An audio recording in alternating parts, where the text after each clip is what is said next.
Walang mangyayari. The corruption will continue. The irregularities will continue. Yan ang pinili ng taong bayan, then so be it. Let's talk a bit about power, true courage, at pagiging duwag. Alam nating lahat na ang mga DDS ay laging may 2-minute hate kay former Senator Antonio Trillanes.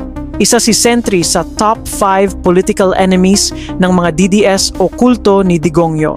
Pustahan kapag may post tungkol kay Trillanes, siguradong andyan ang mga insulting comments mula sa DDS. Tinatawag siyang trililing, sundalong kanin, at kung ano-ano pa.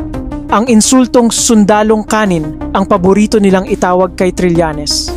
Pero based on our research, si Gordon ang unang gumamit nito laban kay Trillanes at kaagad namang kinopya ng mga DDS para tuloy-tuloy siyang insultuhin. Patingnan nyo. Ayan, napatunayan ko na. Natatawa ako, gusto mag-abogado nitong na-train natin na sundalo kanin eh.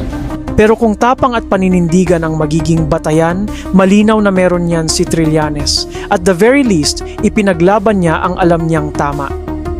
Pero para sabi ni General Simato na napapayag niya kayo sa anumang napag-usapan nyo.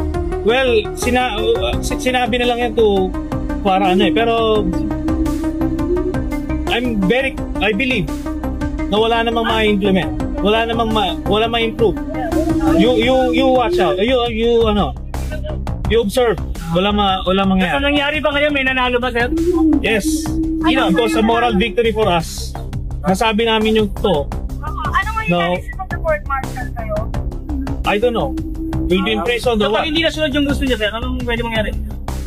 Wala na akong magagawa kasi ganyan yung ano eh.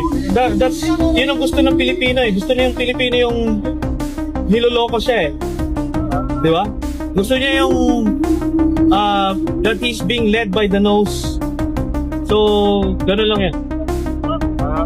Samantalang ang mga DDS, wala man lang nagawa sa pagka-aresto ng kanilang poon na si Digongyo. Puro lang sila fake news, iyakan at pagbabanta.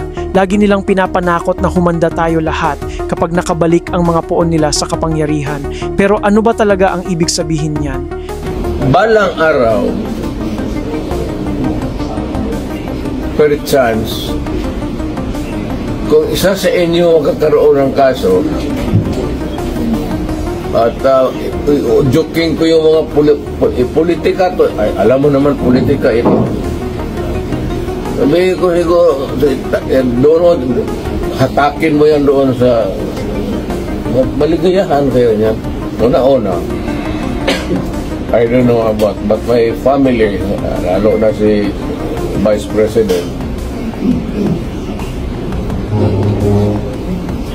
ikaw bukas presidente yan. Was-was tayong lahat dito. Does that mean they're gonna unalive all Duterte critics? Yun ba ang pinaglalaban ng mga DDS? Ang totoo, matatapang lang sila kapag marami sila at kapag nasa kapangyarihan sila. Pero sino ba ang mga naging biktima ng tukhang? Hindi ba mga DDS? Pero ang tunay na katapangan ay nasusukat sa pagtindig laban sa mali at kasamaan, lalo na kung wala ka ng hawak na kapangyarihan.